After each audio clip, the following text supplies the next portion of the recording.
शिवराज सिंह चौहान और नितिन गडकरी बाहर कर दिए गए या फिर हाशिए पर आ गए। बहुत बड़ा सवाल खड़ा हो गया। दोनों के राजनीतिक करियर को लेकर सवाल खड़े होने लगे हैं। यूं ही केंद्रीय नेतृत्व ने यह फैसला नहीं लिया, इसके बहुत मायने हैं। केंद्रीय स्तर पर हुए बदलाव ने भाजपा में घमासान मचा दिया है। भाजपा के बड़े नेताओं के द्वारा लिए गए इस फैसले ने सभी को चौंका दिया है। 17 अगस्त को भारतीय जनता पार्टी ने संसदीय बोर्ड में बड़ा बदलाव करते हुए केंद्रीय मंत्री नितिन गडकरी और मध्य प्रदेश के मुख्यमंत्री शिवराज सिंह चौहान को संसदीय बोर्ड से हटा दिया, जिसके बाद राजनीतिक गलियारों में कयास लगाए जाने लगे कि पार्टी इन दोनों नेताओं को बाहर का रास्ता दिखा रही है। कम से कम एक इशारा तो कर दिया है। इस पर जब अमर उजाला ने पोल चलाया तो ज्यादातर लोगों का मानना था कि हो सकता है पार्टी इस बारे में सोच सकती है। इन तमाम कयासों के बीच शनिवार को शिवराज सिंह चौहान की पहली प्रतिक्रिया सामने आ गई है। शिवराज सिंह चौहान को लेकर यह भी कहा जाने लगा कि क्या अगले चुनाव में वो मध्य प्रदेश में चेहरा नहीं होने वाले हैं। मध्य प्रदेश से ही पुराने नेता सत्यनारायण जटिया, जिनकी छवि बहुत ही अच्छी छवि है, जिनका बड़ा अच्छा कार्यकाल रहा है, सत्यनारायण जटिया को उनके व्यवहार स्वभाव के लिए जाना जाता है। यह भी जाना जाता है कि वो सामान्य तौर पर आम लोगों के बीच बहुत घुले मिले रहते हैं। मध्य प्रदेश के उज्जैन से वो आते हैं और अपना सामान्य जीवन जी रहे थे। एक तरह से यह कहा जा रहा था कि वो एक अघोषित रिटायरमेंट की जिंदगी जी रहे हैं और अचानक से वो संसदीय बोर्ड में एंट्री करते हैं। प्रधानमंत्री नरेंद्र मोदी और अमित शाह चौंकाते हैं अपने निर्णय से। यूं ही ये निर्णय नहीं लिए जाते हैं। लोग कयास लगाते रह जाते हैं कि इसे राष्ट्रपति बनाया जाएगा, उसे पद दिया जाएगा, इसे मुख्य, और अचानक से एक नया चेहरा, नया नाम सामने आ जाता है। सत्यनारायण जटिया के बारे में किसी ने भी नहीं सोचा था कि उन्हें एक बड़ी जिम्मेदारी मिलने जा रही है और उन्हें यह जिम्मेदारी यूं ही नहीं दी जा रही है। यह जिम्मेदारी सिर्फ सांकेतिक नहीं है। हाँ, जिस तरह से नितिन गडकरी और शिवराज सिंह को हटाना एक तरीके से एक संकेत देता है कि इन दोनों को राजनीति में अब हाशिए पर लाया जा रहा है या किसी ना किसी वजह से इन्हें सजा दी गई है। उसी तरह सत्यनारायण जटिया का नाम सामने आना, जबकि कई और बड़े नेता हैं, कैलाश विजयवर्गीय हैं, नरेंद्र सिंह तोमर हैं, और भी कई नाम हैं जो लगातार मध्य प्रदेश की राजनीति में छाए रहते हैं। इन सबको किनारे करते हुए सत्यनारायण जटिया को सामने लाना यह स्पष्ट करता है कि उनको लेकर शीर्ष नेतृत्व कुछ बड़ा सोच रहा है। बहरहाल शिवराज सिंह चौहान सवालों के घेरे में आ गए। सभी के जहन में यह चल रहा था कि शिवराज सिंह चौहान आखिर इस बारे में क्या कहेंगे। बहरहाल शिवराज सिंह चौहान ने शनिवार को कहा कि मुझे बिल्कुल भी अहम नहीं है कि मैं ही योग्य हूं। एक बात तो है कि उन्होंने स्वीकार किया, उन्होंने खुलकर इस पर कोई टिप्पणी नहीं की है। उन्होंने ना अच्छा कहा ना बुरा कहा है। उनकी ये बात ही अपनी इतनी सी लाइन भी ये बताती है कि मुझ में कोई अहंकार नहीं है, कोई अहम नहीं है कि मैं ही योग्य हूं। यानी वो ये मान रहे हैं कि पार्टी ने कुछ ऐसा किया है जो उनको कमतर दिखाता है, यानी उनसे बेहतर लोग पार्टी में मौजूद हैं। एक बात तो वो ये स्वीकार कर रहे हैं। पार्टी, अगली लाइन आप जब सुनेंगे तो आप समझ जाएंगे कि बेशक वो ये कह रहे हैं, लेकिन उनके जहन में क्या चल रहा है, वो क्या सोच रहे हैं, इसको समझने की कोशिश करिए। पार्टी मुझे दरी बिछाने का काम देगी तो राष्ट्र हित में ये भी करूंगा। अभी दरी बिछाने, अभी तो मध्य प्रदेश के मुख्यमंत्री हैं, यानी कि उनको कोई छोटा काम दिया जाएगा या वो ऐसी स्थिति में जा रहे हैं जहां पर उन्हें शायद छोटा काम देते हुए शीर्ष नेतृत्व दिखाई दे। अब ये स्थिति बताती है कि शिवराज सिंह चौहान जानते हैं कि उनके साथ जो कुछ हुआ है वो कहीं ना कहीं उनकी जिम्मेदारियों को कम कर रहा है, कमतर कर रहा है। वो ये भी कह रहे हैं कि पार्टी कहेगी कि जैत, यानी कि मुख्यमंत्री का जो गृह गांव है, जैत में रहो तो मैं वहां रहूंगा।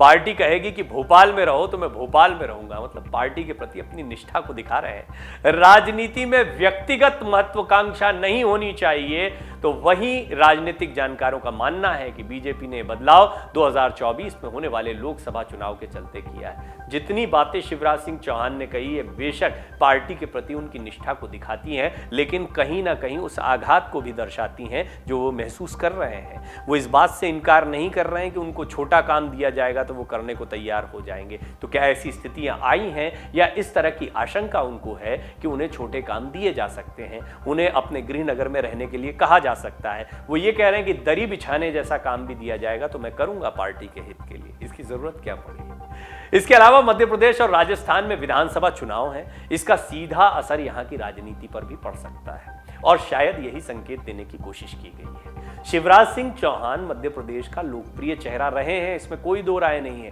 लेकिन यह भी साफ है कि पिछले चुनाव में या इस बार भी जो सरकार बीच में बनी है, ऑपरेशन लोटस कहा जा रहा था इसे मध्य प्रदेश में, इस दौर में भी शिवराज सिंह की लोकप्रियता तो कम हुई है। ये पिछले चुनाव के नतीजों ने बता दिया। कांग्रेस ने कड़ी टक्कर दी, हालांकि बड़ा क्लोज मुकाबला था और ज्योतिरादित्य सिंधिया जब टूटकर बीजेपी के पाले में आ गए तो एक बार फिर बीजेपी की सरकार बन गई। शिवराज सिंह चौहान पर ही भरोसा जताया गया, लेकिन क्या बीजेपी अब उन्हीं के भरोसे पर चुनाव लड़ने को तैयार है? क्या उन्होंने इन कुछ महीनों में, जब से वो फिर दोबारा मुख्यमंत्री बने हैं, अपनी खोई ताकत को पा लिया है? बीजेपी का शीर्ष नेतृत्व तो ऐसा नहीं मानता। कम से कम संसदीय बोर्ड से हटाने के फैसले को देखा जाए तो यही बात दिखाई पड़ती है।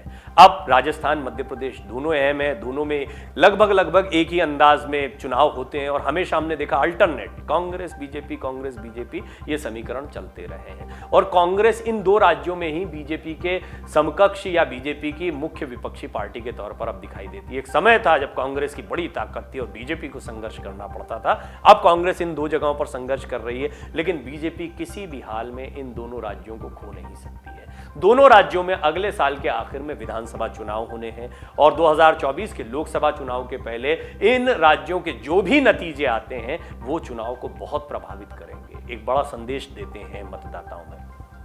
इसे देखते हुए पार्टी संगठन के स्तर पर कुछ बदलाव किए गए हैं और कुछ बदलाव किए जाएंगे। संगठन के स्तर पर भी होंगे, अभी तो खैर सांकेतिक स्तर पर हुए हैं कि शिवराज सिंह चौहान को संसदीय बोर्ड से बाहर कर दिया गया और नितिन गडकरी का मामला अलग है, उनकी तो पूरी एक कहानी हमने आपके सामने रखी है कि क्या क्या वजह समझ में आती है। अब अगर मध्य प्रदेश की बात करें, भाजपा सत्ता में है, इसलिए सरकार के स्तर पर भी कुछ बदलाव की संभावना है। भाजपा की केंद्रीय चुनाव समिति में दो बड़े नेताओं मध्य प्रदेश के सत्यनारायण जटिया और राजस्थान के ओम प्रकाश माथुर का आना भी काफी महत्वपूर्ण है। आप देखिए वसुंधरा राजे सिंधिया की भी लगभग यही स्थिति चल रही है राजस्थान में। भाजपा के केंद्रीय नेतृत्व के भले ही अगला बड़ा मिशन 2024 उनके लिए दिखाई देता है, लोकसभा चुनाव है, लेकिन उसके पहले होने वाले विधानसभा चुनाव के लिए वो लगातार रणनीति बनाने में जुटा हुआ है। मध्य प्रदेश और राजस्थान में अगले साल नवंबर दिसंबर में चुनाव होने हैं। ये दोनों राज्य लोकसभा की रणनीति के तहत काफी महत्वपूर्ण है। जैसे उत्तर प्रदेश को कहा जाता है ना कि केंद्र की सियासत का रास्ता उत्तर प्रदेश से होकर गुजरता है, ये मध्य प्रदेश, राजस्थान और अगर बीजेपी के लिहाज से देखा जाए तो उत्तर प्रदेश, मध्य प्रदेश, राजस्थान, गुजरात, छत्तीसगढ़ ये हिंदी बेल्ट के वो राज्य हैं जिनके बिना बीजेपी का सत्ता में आने का सपना या बड़े बहुमत के साथ आने का सपना पूरा नहीं हो सकता। यहां कोई रिस्क नहीं ली जा सकती। इनमें मध्य प्रदेश में अभी भाजपा सत्ता में है, वो भी बीच में आई, कैसे आपने देखा, जबकि राजस्थान में विपक्ष में अशोक गहलोत पुरजोर तरीके से जुटे हुए हैं। हालांकि वहां भी सचिन पायलट, अशोक गहलोत की खींचतान चलती रहती है, लेकिन कुल मिलाकर अब भी अशोक गहलोत वहां पर एक लोकप्रिय नेता है। सचिन पायलट ने भी अपनी राजनीतिक जमीन बनाई है। वहां गांधी परिवार पर हमलों से बात नहीं बनेगी, वहां सीधे सीधे अशोक गहलोत से लड़ाई लड़नी है, सचिन पायलट और इनका आपस में जो भी समीकरण होता है वो एक अलग स्थिति है। राजस्थान के राजनीतिक माहौल को भाजपा अपने पक्ष में मान रही है क्योंकि अल्टरनेट की व्यवस्था है। वहां एक बार मिलता था वसुंधरा राजे सिंधिया को मौका, एक बार अशोक गहलोत को मौका मिलता था, लेकिन अब स्थितियां बदल रही हैं और वैसे भी देखा जाए, उस समीकरण को भी समझा जाए तो बीजेपी के लिए एंटी इनकम्बेंसी के बाद में आने के चांसेस ज्यादा दिखाई पड़ते हैं। जबकि मध्य प्रदेश में ऐसी स्थिति नहीं है। मध्य प्रदेश में तो ये बीच में सरकार आई है, आ गई थी कांग्रेस की सरकार, कमलनाथ मुख्यमंत्री भी रहे। मध्य प्रदेश में भाजपा ने अपने वरिष्ठ नेता सत्यनारायण जटिया को केंद्रीय संसदीय बोर्ड में शामिल कर लिया है। बोर्ड में होने के नाते जटिया केंद्रीय चुनाव समिति में भी पदेन सदस्य रहेंगे।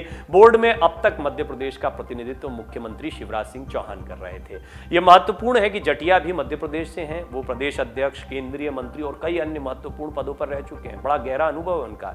इससे केंद्रीय संसदीय बोर्ड से लेकर केंद्रीय चुनाव समिति तक मध्य प्रदेश के मामलों में जटिया की राय महत्वपूर्ण होगी। केंद्रीय नेतृत्व को शिवराज सिंह चौहान पर निर्भर नहीं रहना पड़ेगा। वैसे ज्योतिरादित्य सिंधिया के भाजपा में आने के बाद राज्य के भाजपा के समीकरण काफी बदले हैं। राजस्थान में भाजपा की सबसे बड़ी दिक्कत वहां उसका अंदरूनी टकराव है। पूर्व मुख्यमंत्री वसुंधरा राजे सिंधिया और उनका विरोधी गुट केंद्र की बार बार नसीहत के बाद भी समन्वय नहीं कर पा रहा है, कोऑर्डिनेशन नहीं है, वहां अंदर खाने बड़ी फूट रहती है और इसीलिए ओम माथुर का सामने आना भी एक महत्वपूर्ण घटना है।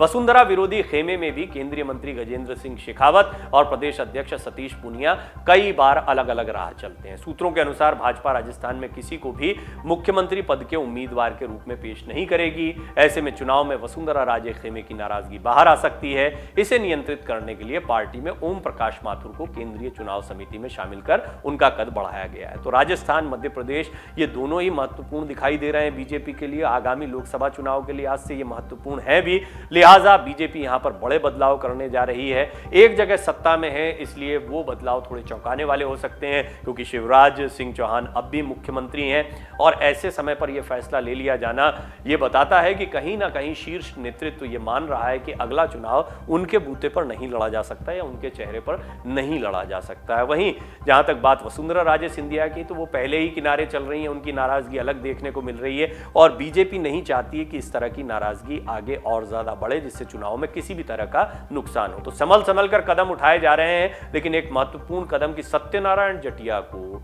केंद्रीय संसदीय समिति में ले आए हैं।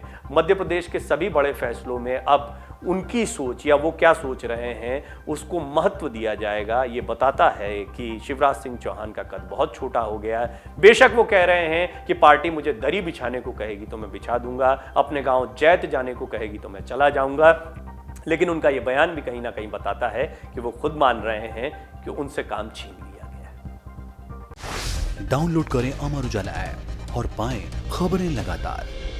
अगर आप ये वीडियो YouTube पर देख रहे हैं तो हमारे चैनल को सब्सक्राइब करें और बेल आइकन को दबाना ना भूलें। अगर आप Facebook पर ये वीडियो देख रहे हैं तो हमारे पेज को लाइक करें।